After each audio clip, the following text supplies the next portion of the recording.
this is your host, Julia Napini. I am a clinical and forensic social worker who owns a counseling practice and a consulting business.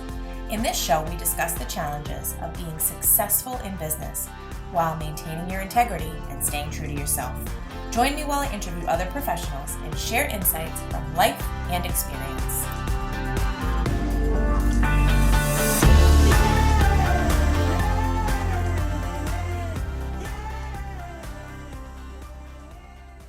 Let's talk about RingRx, our latest sponsor.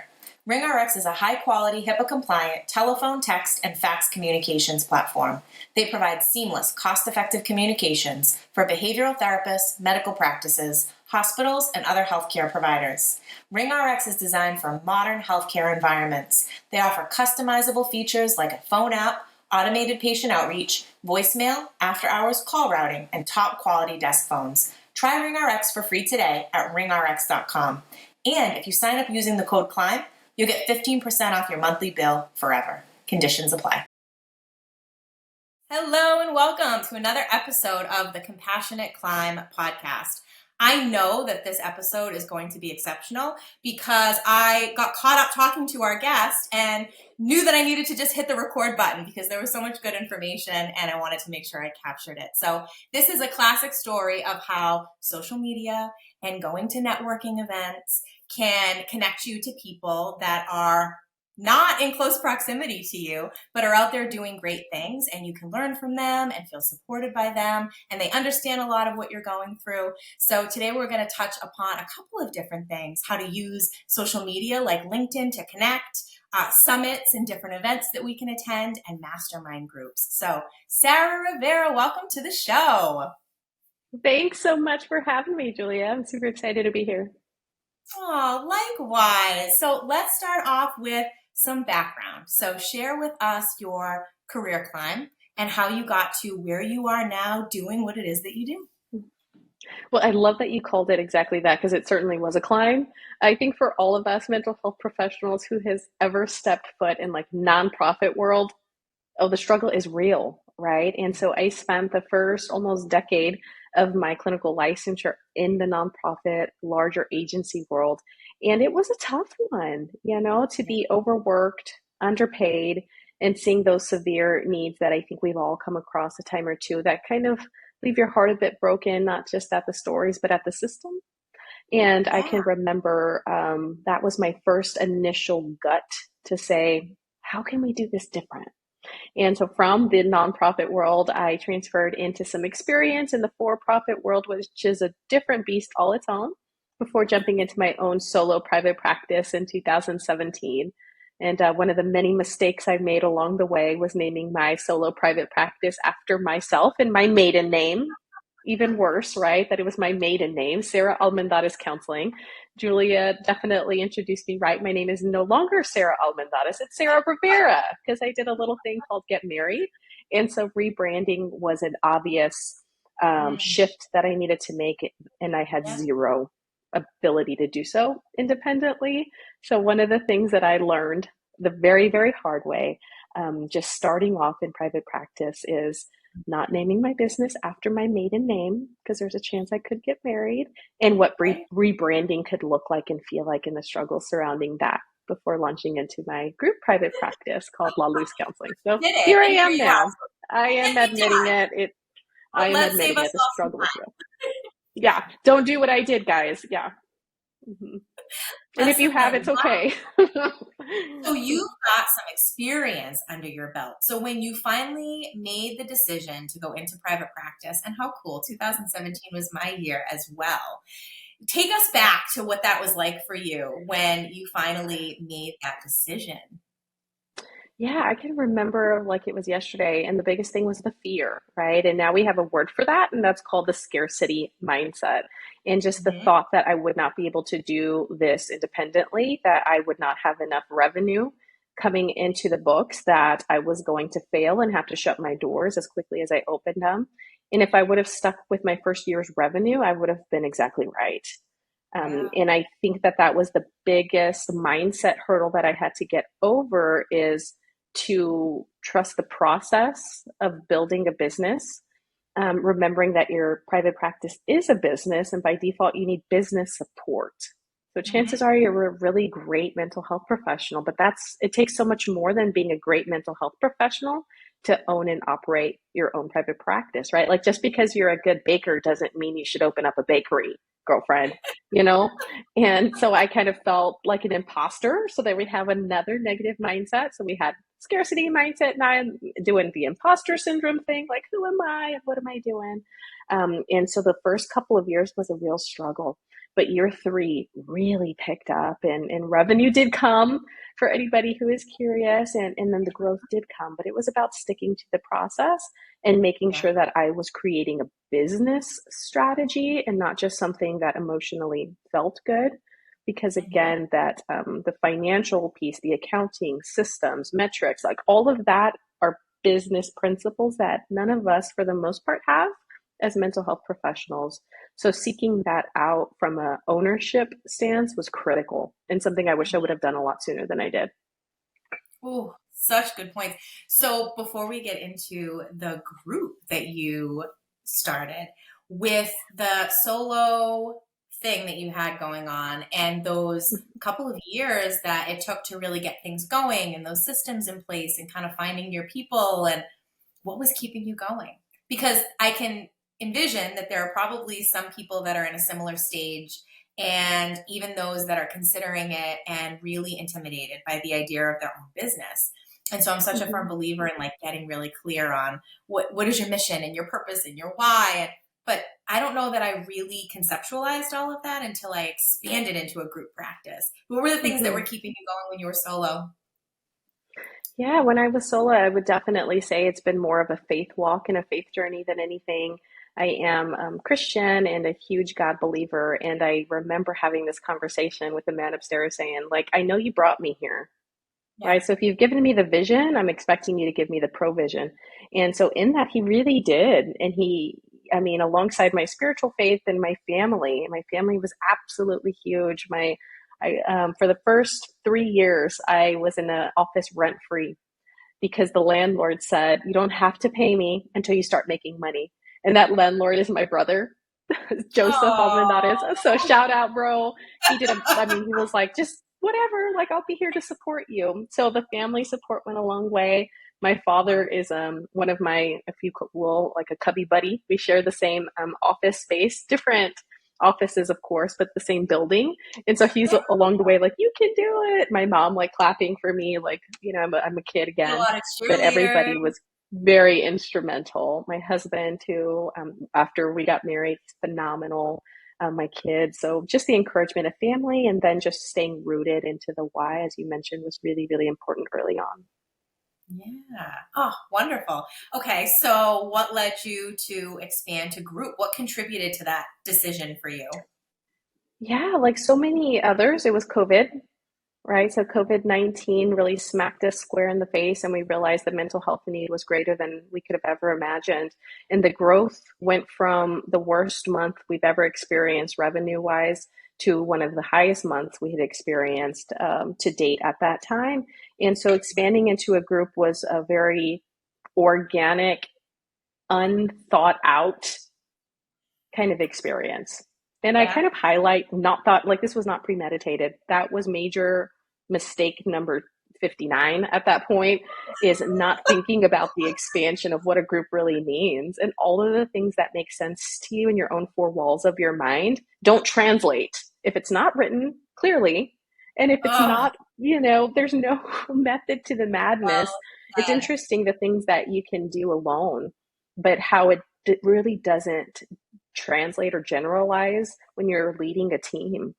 And I could remember, like, as sure as yesterday, my sister actually works with me too. She is an absolute phenomenal Wow. administrative assistant. And I can remember when she looked at some ways that I was managing things, she says, why do you do it this way? And I said, I have no idea. What do you think? And she was like, that we should just add X, Y, or Z. And I said, of course. Like, why didn't I think about that before? And that Yeah. was really the nature of solo ownership, was nobody was holding me accountable to a certain business efficiency or standard because I was by myself. Yeah. And that is actually something that segued into me wanting to host mastermind groups that focus on the business component of mental health ownership and not the clinical component of being a mental health professional. Hmm. Well, you've clearly learned a lot along the way. So you experienced one of your best months, COVID. People came out of the woodwork. I feel like it really helped to destigmatize a lot of what people were experiencing. And so it came out of this trying to meet the need of, assuming, the amount of referrals that you got. So what was that process like for you to expand? When did you hire your first clinician, and what does that progression look like from that point?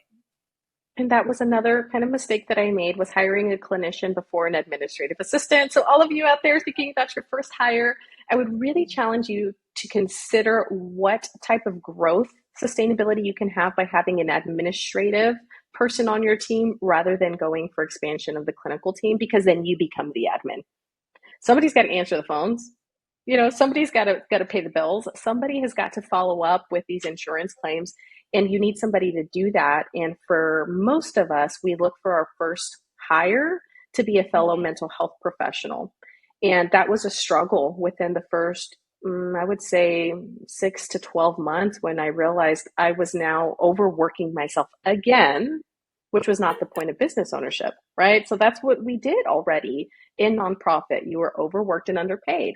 Here I was within my private practice saying the same thing. I'm overworked and underpaid. Like, who's paying my paycheck here? Oh, wait, that's me. And having that hard conversation with myself, like, I think we need a different framework and a design. And I think we need to operate like a business, not a simple business like one would think, but an intentional strategic business model that holds different strategies, like I said, of how to expand Mhm. and grow. Mm-hmm. Wild. So there you were, halfway across the country from where I was. And it sounds like we were simultaneously going through a lot of the same growing pains. But it sounds like it's making you exceptional in the, it sounds like, consulting realm, or maybe providing guidance, whether officially or unofficially, or leading these mastermind groups and really helping others to learn from a lot of maybe those stumbling blocks that you had, to Mm-hmm. hopefully get them there quicker and avoiding some of those challenges. So you hired a clinician, and now where is the practice at now, kind of size wise and structurally? Yeah, so today we are still super small. We have 3 clinicians and 2 administrative team members. And I often tell people that we have double the administrative staff that we need for a very intentional reason. And that's so that we can always answer the phone, so that we can always respond and people hear a voice. And we tell people that if we can't help you, we will send you a referral of somebody who's been specifically considered within the community to be a good match for you. So that means that our admin team is on the phone quite often with people who will not translate or convert into clientele for us, but that are getting that bridge kind of aligned for them to get the help that they need. So we've got lots of time on the phone. I'm spending that unique space with potential clients just to be able to get what it is that they need. So we've got a tiny little team, 5, including me, is 6. So it is definitely Love a it. whole lot of fun. And who are the ideal clients for your practice? So we help people going through anxious adjustments. So we have somebody who specializes in working with the littles, the 4s and 5s. You know how tough getting into school can be for a new kiddo who's jumping into their first year of school and not doing too well, missing mom and dad, and those anxious responses that can kind of come out, all the way on up to those college age and younger females who are struggling with some of the transitions there of maybe singlehood, or not wanting to go to college like their family expects of them, and then higher functioning women who are the ones responsible for keeping it all together, but really struggling to do that. So we help a lot of women and children at this time, Christian counseling, bilingual counseling, and getting them in within just a few days for their first appointment. Beautiful. Okay, so that's a great thing. And then how did this mastermind group come about? Yeah, so like I was mentioning earlier, we were all just trying to navigate this world of business that we knew nothing of. And I came to realize that the more that I sought out business support, I was meeting really phenomenal people in other industries. I got to meet, and I still am getting to meet, accountants and doctors and HR reps and different coaches and consultants in these arenas. But I wasn't finding mental health professionals who could really relate to being a mental health professional gone CEO. And in that, I found that there was a need, but there wasn't a solution. So, see a need, fill a need kind of concept, like the robots movie. And in that, I decided to launch a group. And I looked around and said, well, if there's not a group, I'll just make a group.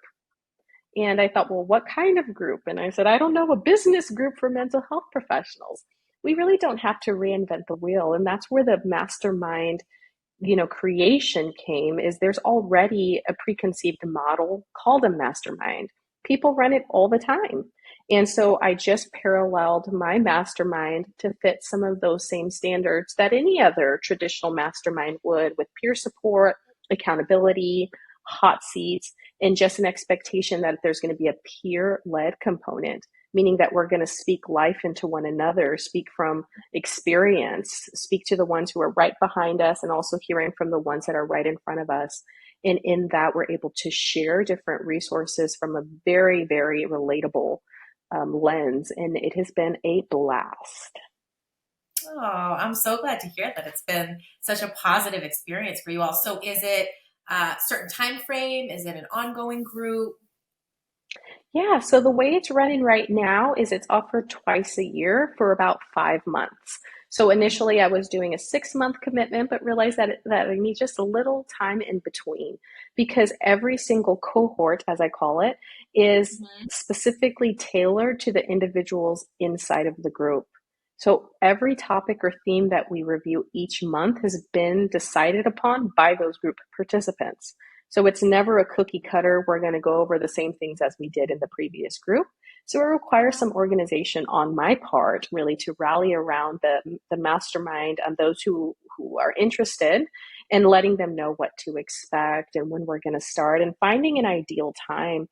Believe it or not, I've come to find that mental health professionals are not super great with their schedule as I thought they would be. So being able to decide on a time where 7 to 10 people can all show up, it was kind of like herding cats, until I finally said, this is the time and that's it. If you can come, great. And if you can't, well, maybe you can shoot for the next time. So having to delegate in a different way from the leadership or managerial role also started coming out a bit more within the mastermind. So I was able to pull from some of my previous skills learned in other arenas. And in that, we spend about an hour and a half of time together. That's very, very intentional, strategic, quick time to share some of the pain points that we're experiencing from the business land and how to support each other that way. Oh, it sounds incredible. So I'm assuming this is virtual, and so is it local to you, or have you broadened the scope and no geographic barriers? Well, it's something that I hadn't considered, but initially it was very local because I just started passing along word of mouth kind of, referrals and suggestions to say, hey, what do you think about this group?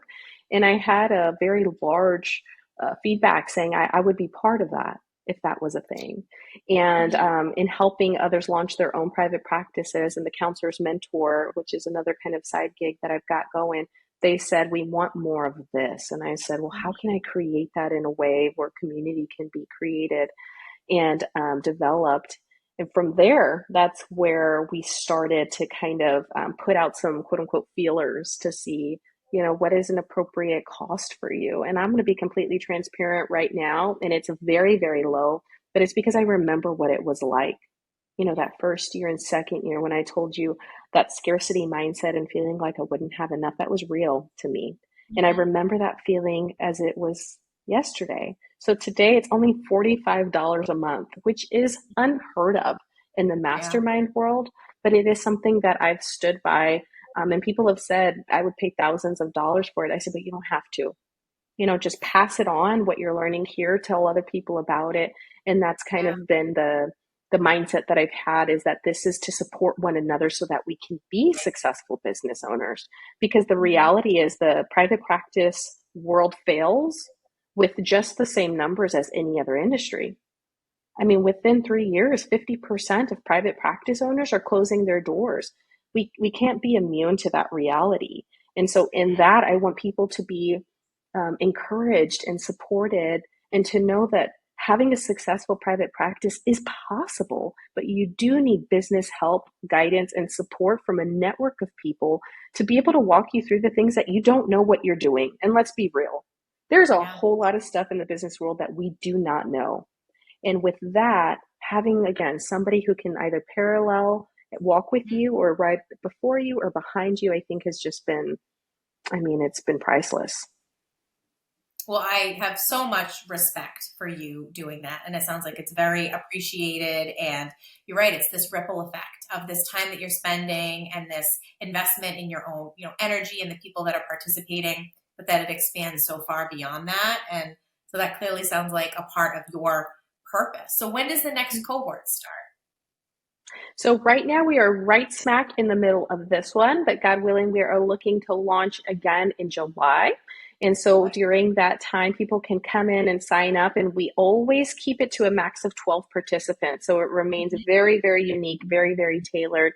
And it's also done so with consideration of everybody getting an opportunity in a quote unquote hot seat. And what that means Mhm. is all that time within that hot seat is all about you. And with 15, 20 people, it really just isn't conducive time wise. So we keep small numbers. And I am open to holding multiple groups within one cohort just so that Mhm. people can feel supported in their walk in private practice. Wow. And what is the time commitment? Do you all meet weekly? It's actually just monthly. I am Mhm. considering because I'm hearing feedback that they say we need more. And I'm like, I could probably make that happen. So again, it goes back to the see a need, fill a need. And if the Absolutely. need out there is saying we want to do this twice a month, I'm absolutely able and willing to fill that need. But right now it's once a month, just for an Mhm. hour and a half. And there's homework that you complete during the in-betweens. So during the times that you meet for between your next session, that's when you have quite a bit of homework that your accountability partner is holding you true to their name accountable to. So a lot of Mhm. movement and growth is expected in people to apply themselves within the business aspect so that they can feel the growth by the end of our time together. Mhm. Okay. Wonderful. Wow. So, one thing that I also wanted to make sure that we touched upon is how to utilize social media to get the word out there. And LinkedIn is actually where I first found you and connected to you. And it is not always one of the first at top of mind for people. Usually it's Facebook or it's Instagram, but you seem to have found something that really works for you and obviously resulted in why we're here today. So, tell us how you have utilize that and the benefits that you've seen and maybe suggestions for people out there who maybe not utilizing LinkedIn to the full extent. And you know what? It's such a world out there that I'm still trying to understand a bit more of how LinkedIn could be leveraged. But I can tell you that coming from a non-social media family, like we don't have it. Don't look for me on Facebook. You're not going to find me. I'm not there. I promise. Even with our business Instagram account, one of my fabulous administrative assistants helps to run that because I just don't know how to do it. And quite Mhm. frankly, I don't really care about it. But the truth is, when used for the greater good, it can be a connector. And For LinkedIn for sure. me was a safer alternative, just to avoid some of the hiccups, hangups, or hurts that we see coming from different social media experiences. It's not something that I want to expose myself to personally, but also professionally. And so, Mhm. in that, LinkedIn was just kind of a safe outlet. And I was talking to somebody the other day and I asked, "Do you have a LinkedIn?" And he's like, "I feel like that's the grown up social media." And I was like, Mhm. yes. Yes, it is the grown-up social media. And I think a lot of people are doing a much better job of respecting boundaries and not shoving a whole bunch of things down people's throat. That does happen sometimes, but it's not I've created the network that I have on social media to not be those guys, Yeah. for us to connect on a very personal, professional, of course, level. So when I'm reaching out to people direct message, it is never a robot. If I'm saying, "Hey, what are your goals this year?" I promise that's me, and it's intentionally pursued to say, "I just want to know how to rally around you." At the beginning of the year, I try to do that with different people in my network to say, "How can I best support you and cheerlead your goals this year?" And I had Mhm. somebody respond back, "How much would that cost?" And I said, "Nothing. There's no strings attached. I am just a person like you." And he was like, "I wasn't expecting that." And I Mhm. said, "Well, talk to me. What are your goals?" And in that, we were able to kind of brainstorm together. And so every few months, I'm like, hey, just checking in to see how those goals are going. So I think when there's not an kind of a ulterior motive attached to connecting with people, they're going to see that, Mhm. and I love the people that I've met through LinkedIn. And for the record, most of the masterminds that I've had are people from LinkedIn. Yeah. And I'm like, oh, like this is a thing. I met somebody at a coffee shop and she was like, I met you. I didn't, no, she didn't say I met you before. She said, I knew you from your LinkedIn. I was all cool. Like, and Like we're I just was at saying some random before we coffee started shop. recording, you have absolutely used it in a way where it helps people to feel like they know you, they get your vibe, they get what you're all about, and it's definitely serving that purpose, but it comes across as very authentic. So clearly you are a very generous person. You have not forgotten where you've come from and some of those struggles and the people that supported you, and you are very inclined to give. So, how do you ensure that you keep your own cup filled and recharge and not feel depleted from all of this generosity? Well, and I really want to attribute that to just kind of the organic growth period where I would have told you, 5, 6 years ago how I didn't feel that way at all. But I've Mhm. worked with business systems, metrics, and built kind of a business model that allows me to step away from the company now and really embrace the true CEO mindset. And that being said, I'm able to work 20, 25 hours a week, maybe see 4, 5 clients per week. And my team does a phenomenal job of doing exactly what they've been trained to do. And so, Mhm. with their level of efficiency and execution and how we've trained them, I'm able to just kind of let it cruise. And I'm so, so, so proud of them. So, in that time where I'm able to step away from the business, I'm able to dream and visualize and think of ways that I want to continue helping those around us. And I spend lots of fabulous time with my family. We're Mexican, if anybody was wondering, like that means we're pretty big. I'm the youngest of 4. My husband is the oldest of 5, and all of us got anywhere from 2 to 6 kids each. So there's a Mhm. lot going on over here. And so having that family time is something very, very important to me. Being able to have those weekends and evenings off, but that's the way it's designed to be, right? Is the business is now working for me. For Mhm. the first half a decade, I was working for the business. Right. I was overworking myself, which was very dangerous if there was no end in sight, Mhm. because burnout for us is extraordinarily high due to the emotional fatigue that we experience as mental health professionals. So we truly do have to guard against those things. And, by the grace of God and with my faith walk, He has really, really just led me down such a cool, cool, cool journey. And I couldn't be more thankful for it. Mhm. Oh, well, I'm so glad that you shared all that you did with us today. Is there anything else that you would like to share as far as anything that you have up and coming, or any other thoughts for those listening that are inspired by what they heard today, considering any of these pursuits, whether it's their own practice, expanding to group, a mastermind group, utilizing social media to connect? Any Yeah. tips and takeaways that you want people to be thinking about when the episode's done?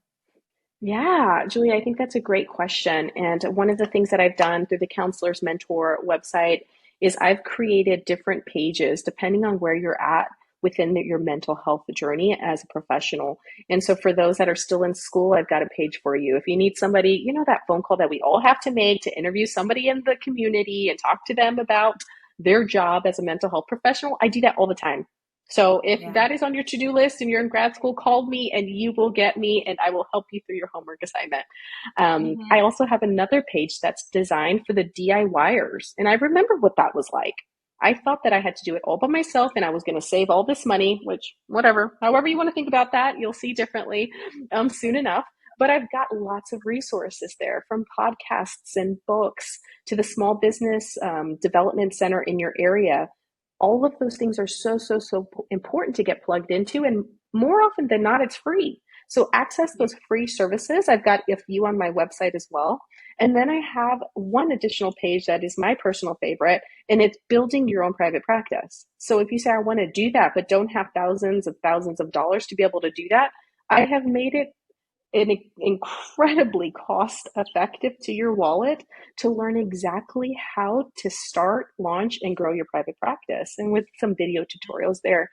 So one of the things, though, it's not just me who's doing things like this, right? You're doing things like this by using your platform. You're sharing free content out of the goodness of your heart. And I love how generous the mental health community in our industry is in sharing valid, such important information that when we were starting maybe wasn't there. So I would Yeah. encourage your listeners to access those, right? To really look into your community to see what type of business support you can find. And I believe your listeners are already great mental health professionals. But again, it takes so much more than being a loving, caring, phenomenal mental health professional to have a successful business. And it's in that you really have to undergird yourself with hearty knowledge, information, and resources. Mm-hmm. Well, what a beautiful message you had for all of us today. There is no question that God had a hand in you being here. I could not tell you that everything you shared is exactly what I needed to hear today. And I hope it's the same thing for those that are listening. So I am hopeful for continued connection with you. You are definitely somebody who is in alignment with your value system and has clearly stayed true to that throughout your journey. So thank you so much for what you shared with us today. And I hope that everybody uses the links that are going to be in the show notes to follow along, maybe get involved in your mastermind group, utilize some of these resources, or connect with you. So thank That you. would be great, Julia. Thank you again. If you like what you're hearing, please rate and review. This will help others find us and benefit as well. The Compassionate Climb podcast represents the opinions of Julia Napini and her guests. The information provided is intended for educational purposes only and should not be taken as legal advice. If that is what you are seeking, please consult an attorney.